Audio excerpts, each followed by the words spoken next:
Rob Nelson, talk show host. Because you got the 70s thing going there. I got someone's underwear. Robert Kennedy, thanks for taking a minute. Simple question. Tucker, it's good to see you. Listen, you're a Bitcoin maximalist. You're Bitcoin forever. I hate this central bank digital currency. Hey, I don't have all the answers, but together, I know we can find them. Down in competition in the ratings tab for late night weekend viewers.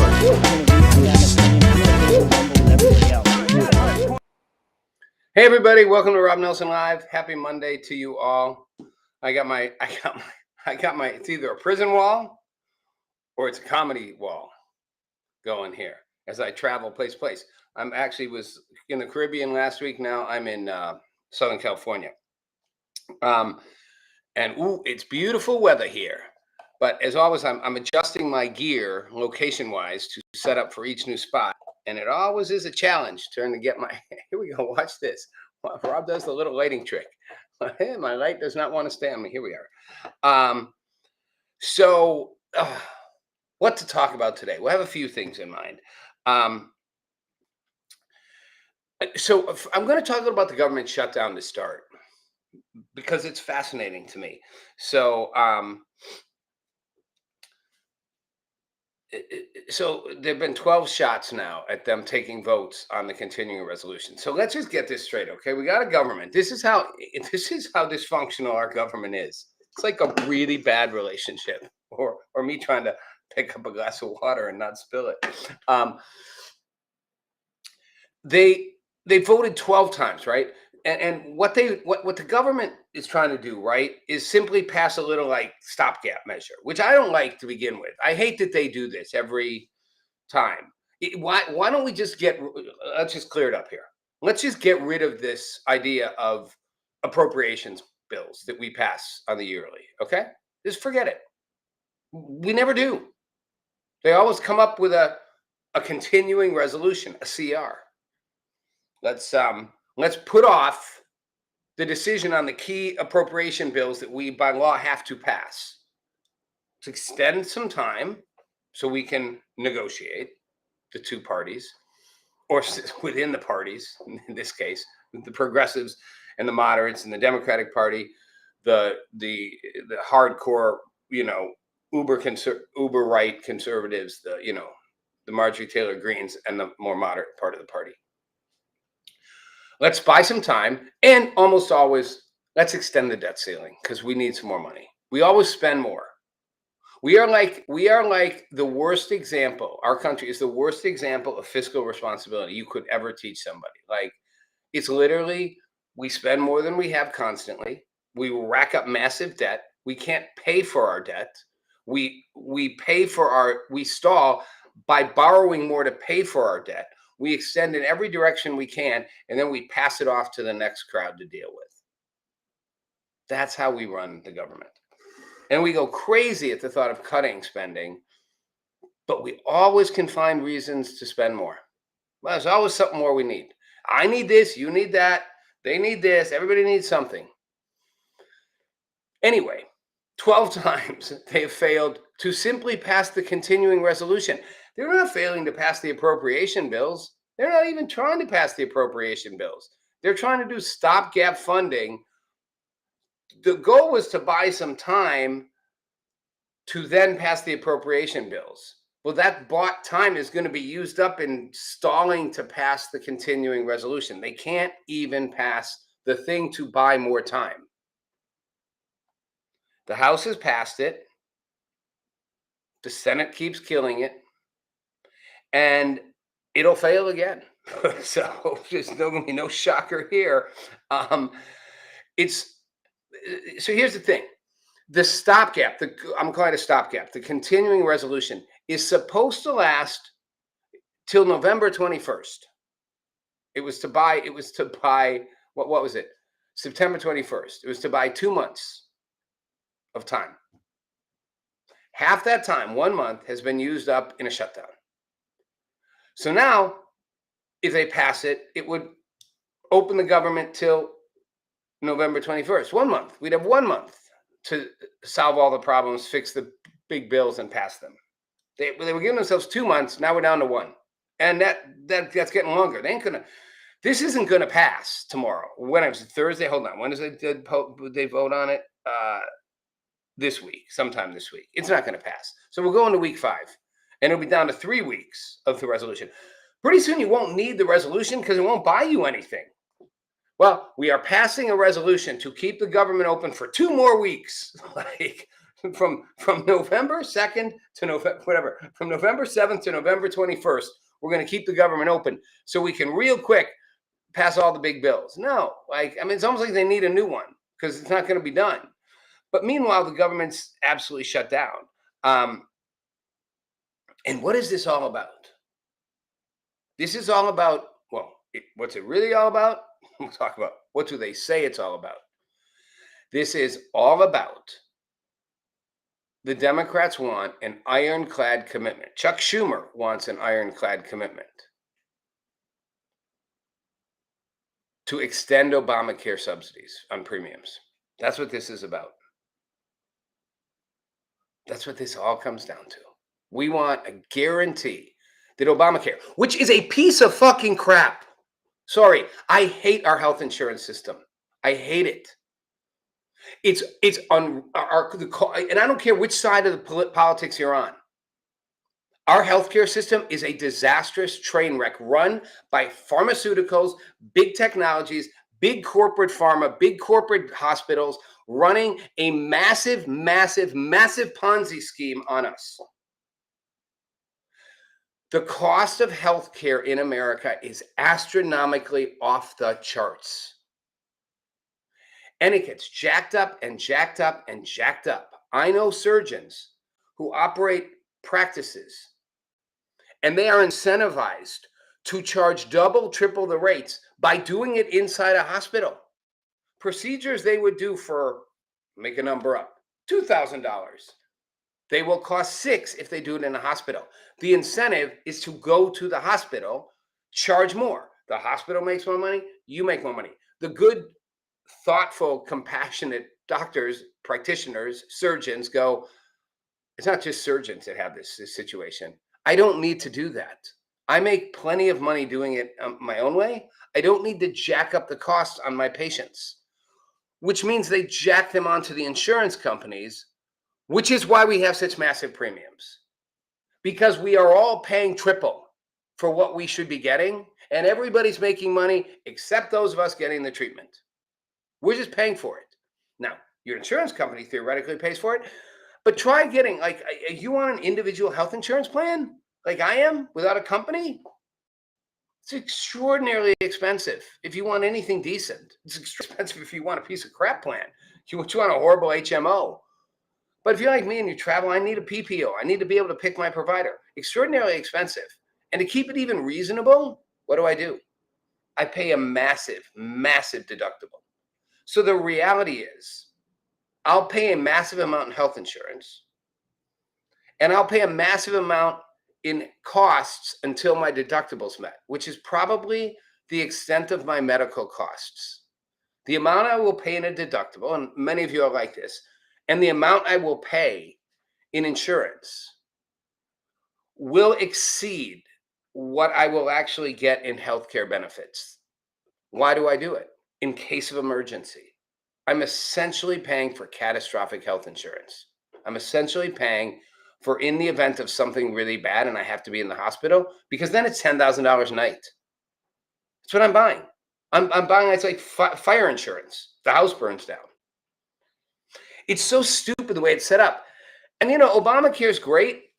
Sure, if your income's low enough and you get some subsidies, but that just jacks up the cost on everybody else anyway. So the whole thing's a mess. This is why the entirety of the US federal government is shut down, because one side wants to guarantee ironclad extending premium subsidies for Obamacare. That's why we shut our entire government down. I'm literally at the point of shut the whole thing down, period. Just shut it down. See how long we can go without a federal government. I mean, keep the basics in place. Honestly, I'm kind of like, I'm going Trump beyond. How many people could we just, how many departments could we just shut down, period? Could we simply just bye-bye education department, bye-bye interior department, bye-bye energy department, like just start shutting them down? Or what if we said, hey, let's do an 80% cutback in everybody. Let's just do across the board cuts. 80% of all federal agencies cut 80%. Just 50% of all federal costs cut. Sorry, it's going to hurt everybody. Everybody's going to suffer. You know what? Somebody drops a nuke. Somebody does an EMP. Somebody takes out the power grids. Everybody's going to suffer anyway, right? So consider this a halfway course. Yes, there's going to be some pain and suffering, some belt tightening across the board. What if we just did it? What a wasteful, inefficient machine we have. And it seems to be okay. I don't know about you. My world hasn't fallen in yet. It's been a month with the federal government closed. I've noticed zero difference in my life. Now, does that make me special? I don't know. There are people who are noticing. If you work for the federal government, you don't have a job. I'm sure there are a lot of people affected by lack of services, but I am not unique. Most people I know, and I don't hobnob with all billionaires. I know some billionaires, but most of the people I know in my life, across the board, across multiple states, communities, worlds, family members, parents of kids, kids of parents, like all of it, I know almost nobody who is like, I am so screwed right now because of the federal government shutdown. Basically, everyone I know doesn't notice any difference in their lives. What does that tell you? We all need to ask ourselves right now, wait a minute, this isn't really affecting me. Who's it affecting? It does affect some people. I'm going to argue, and I could be way off on this. I think it affects a minority of the population. I think the majority of the population is largely unaffected by having our federal government shut down for a month. Now, ask yourself in any other scenario. Let's say we shut your power off for a month. I think that would affect you. It'd affect me. I wouldn't be doing this show right now. I could do one show with no lights and a computer till the computer ran out of power. My charging pack ran out of power. Okay? Shut your water off. Water and power off for a month. Think that'd affect you. Nothing in the fridge, no water. You got to have bottled water. We're heading toward the doomsday scenario, right? Took your means of transportation away, whatever that is. Okay, if you go by car, bus, train, boom, affect us all. We're all riding around on bikes. Got to go local. Shut down all the stores in your neighborhood that you could get to for groceries, for other things. Just even start with groceries, essentials. That affect you.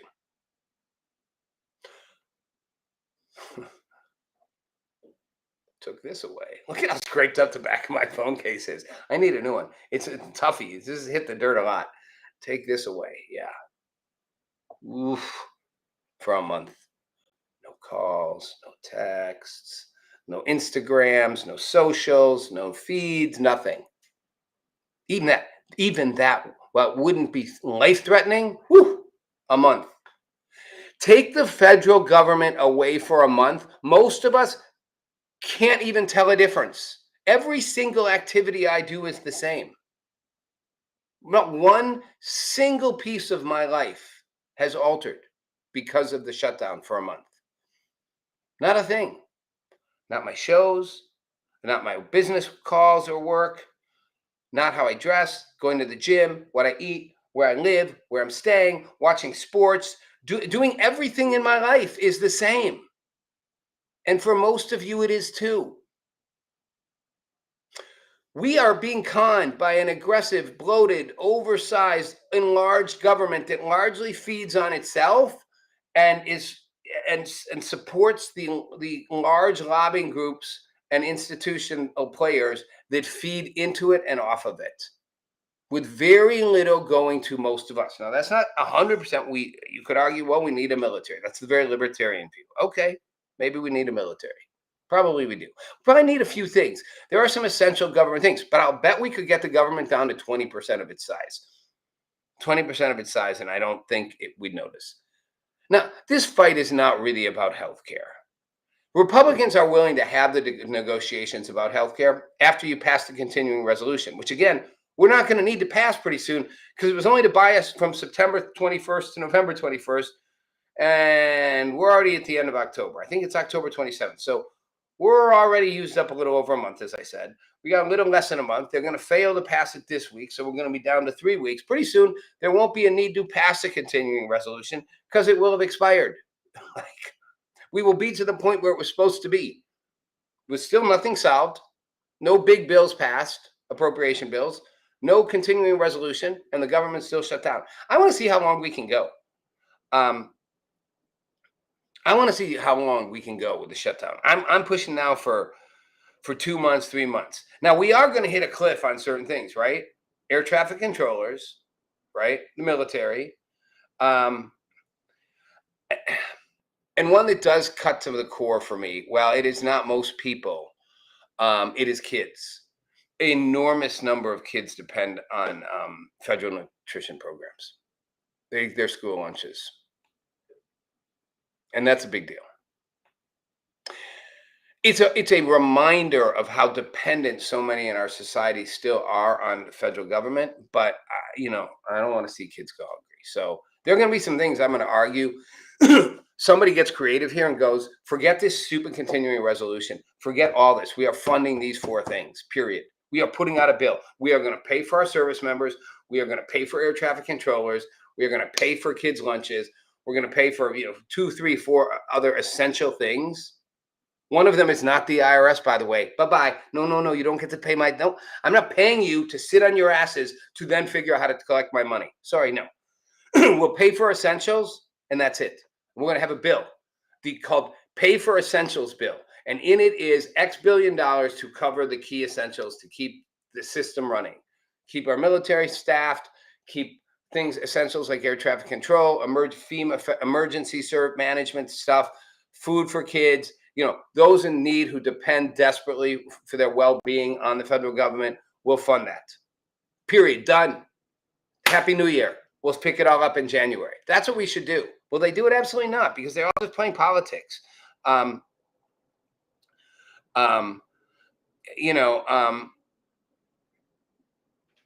maybe they will. I think what will happen, I know Ted Cruz has talked about putting a bill on the floor for like air traffic controllers. I think they will piecemeal some of this together, but that might be the way, and this anonymous donor or whatever is not anonymous anymore, paying 130 million, great, but it's like not even close. It's $100 a person. It's a massive bill. So we got to pay that bill. We got to pay the air traffic controllers. We got to feed the kids. We got to take care of essential services, keep the lights on, so to speak. But wow, we might discover, look what we just don't need. Look, all the people and things we just simply did fine without. We don't need them. Why not? I mean, there's a whole new way to do it, right? Although someone tried to bring a bill last week. Who was it? I have it written down here. Van Hollen, Democrat of Maryland, tried to do it to pay troopers, and it got blocked.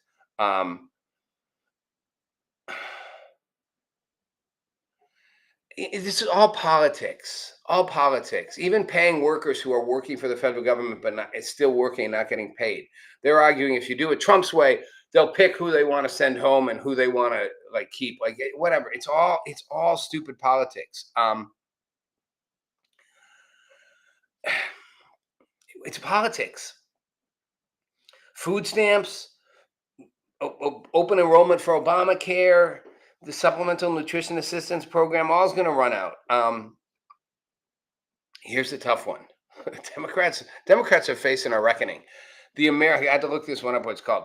The American Federation of Government Employees, the AFGE. Ever hear that?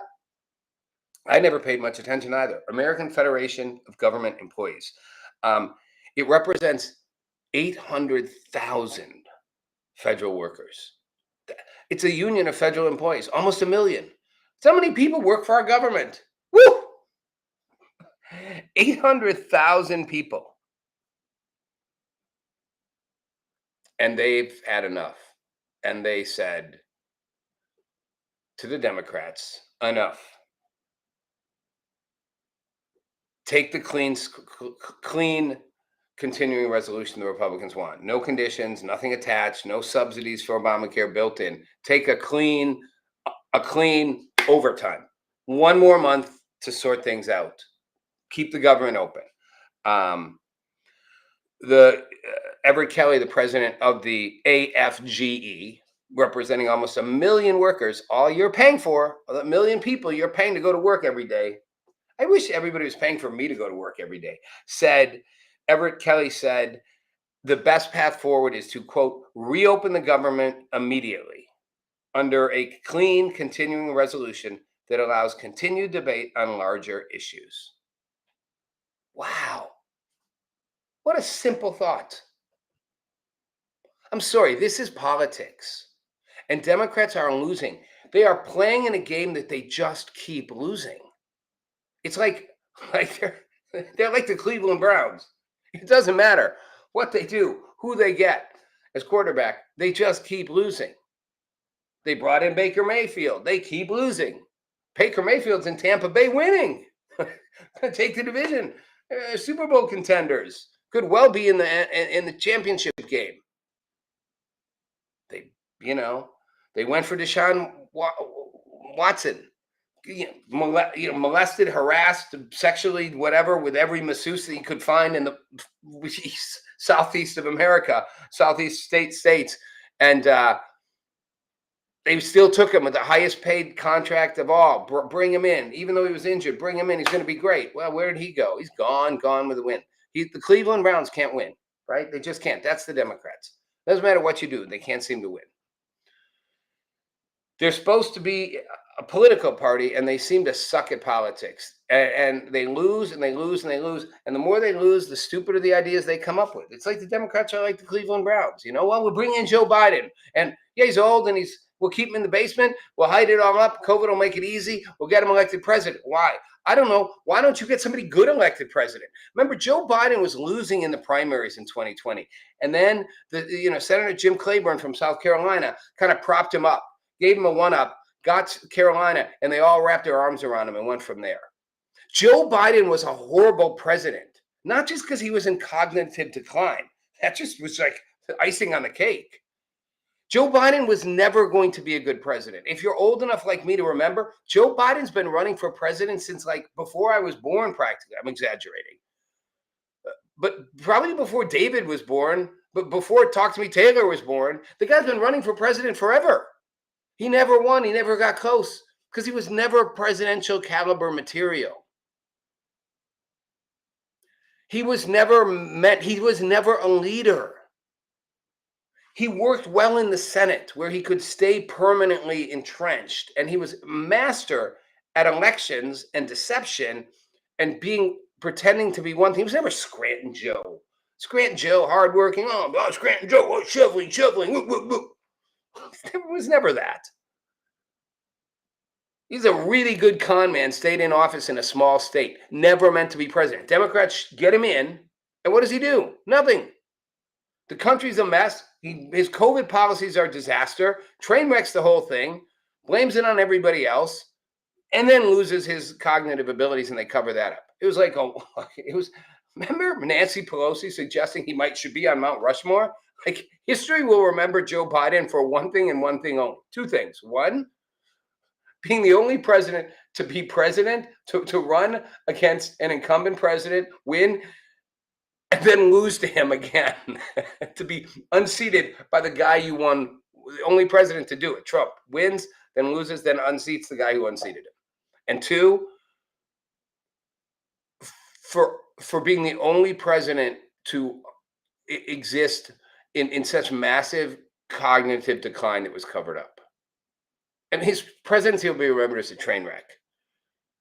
And it is the squish, it is the Oreo in between the Donald Trump, it's the cream in between the Donald Trump Oreo cookies of Trump won, figuring out how the government works, getting the shit kicked out of him, impeached a million times, put on the cross outside of office to prevent him from ever running, wins a historic victory, and starts reshaping America. The world post Joe Biden is the biggest shift we are seeing. The America post Biden, the biggest shift we are seeing since I'd say it's the biggest shift since World War II, the post World War II, the post World War II world that shifted, that came out of it, both nationally and internationally. The U.S. presence is truly the dominant world power, one of a couple, but the biggest one, reshaping the world on our terms. What happened post-war with Europe, the Marshall Plan, the rebuilding of Europe, Japan, to trade relationships, the economic growth, the emergence of the superpower America. Trump, too, is the shifting of what that looks like. It's not making America less than.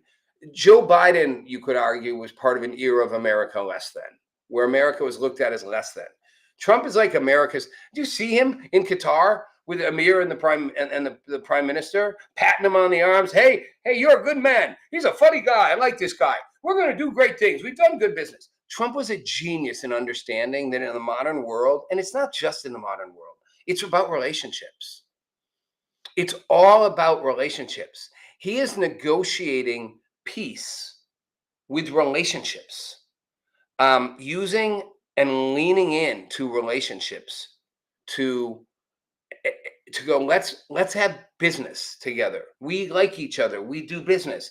Let's do more business and less war. How about we all get in bed together and make money? And then we don't have to shoot each other. And you guys don't have to shoot one another over there either. Let's all, come on, join the club. Let's be business together. He's a genius at using relationships to negotiate deals.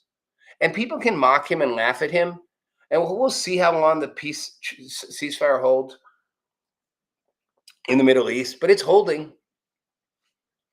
And all you out there who are crying and screaming about, all the Gazans who are being killed, the Palestinians in Gaza, I'm listening. Because they're not being killed right now. There's nobody shooting. There's aid coming in. That's called peace. So you want to mock him for that? You want to mock the situation? Then you just show how stupid and small-minded you are. That's what you show. And how petty. It's really not about peace for you in the Middle East. It's about Trump. Trump figured out how to get them to stop shooting at one another. Now, Hamas still trying to shoot, but they're pretty hobbled. They don't have a whole lot of guns, so to speak. They don't have a whole lot of people.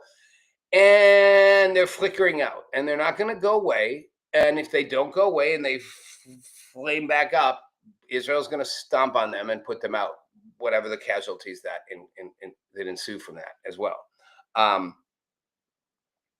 So quickly on the Trump thing. So yes, our government shutdown, I'm for it. Let's just keep it going. That's my big takeaway for today. But to Trump and making deals, he was in I can never say it right, Kuala Lumpur,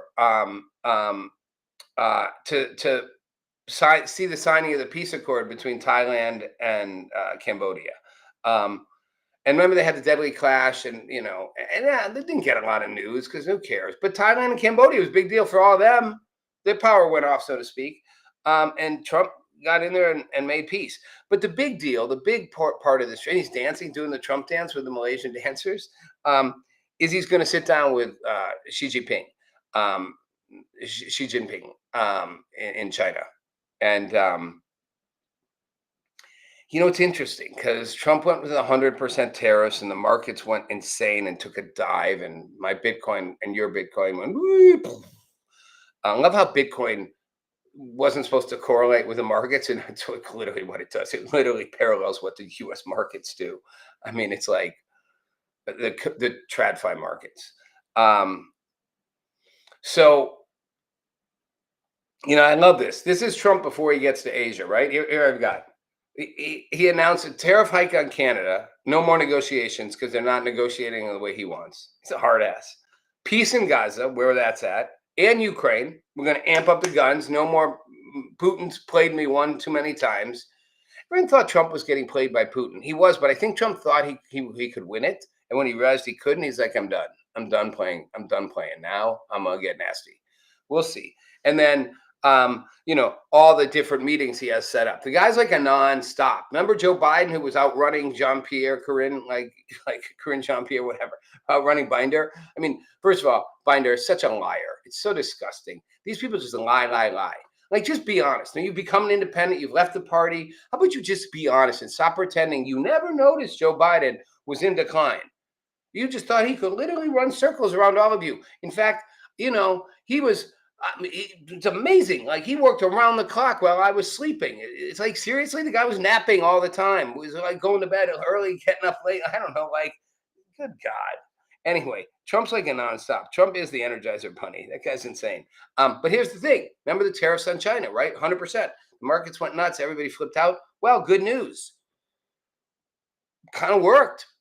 Secretary Bessent went over. I only keep saying this. I'm going to be the identity politics guy, the first openly gay Secretary of the Treasury. Hello, CNN. CNN.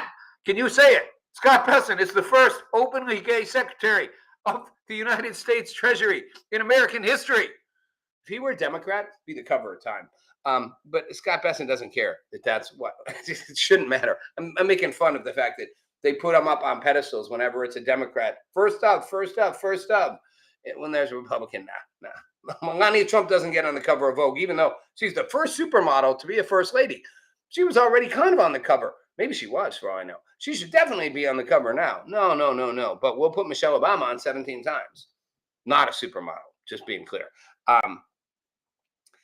But they went and had good talks, and Trump's 100% tariff threat, based on the Chinese, planning to put export controls on all critical rare earths, which we need for mostly for all high technology, advanced technology, but mostly for the chips for AI. So he was on Face the Nation with Margaret Brennan, CBS News Face the Nation, and said, we had a good meeting. I would believe that, so it would be an extra 100% from where we are now. And I believe that is effectively off the table, meaning, and he says, I would expect the threat of 100% has gone away, as has the threat of the immediate imposition of the Chinese initiating a worldwide export control regime. So basically, we're not going to throw 100% tariffs on them, which we said we would, after they said they were going to, on rare earth materials, they're going to not on rare earth materials, and we're going to not them with 100% tariff, and the presidents will meet and they will negotiate. We're moving forward. It's working, everybody. Remember, America was going to go south and we were in the garbage can with the tariffs. The only thing in the garbage can is our federal government, which is closed, and I'm not noticing, and neither are you. I'll see you all on Wednesday. Thanks for watching. It's Rob Nelson.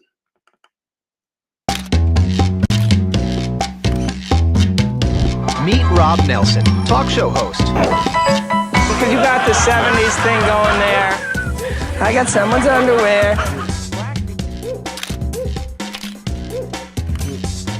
Robert Kennedy, thanks for taking a minute. Simple question. Tucker, It's good to see you. Listen, if you're a Bitcoin maximalist, you're Bitcoin forever. I hate this central bank digital currency.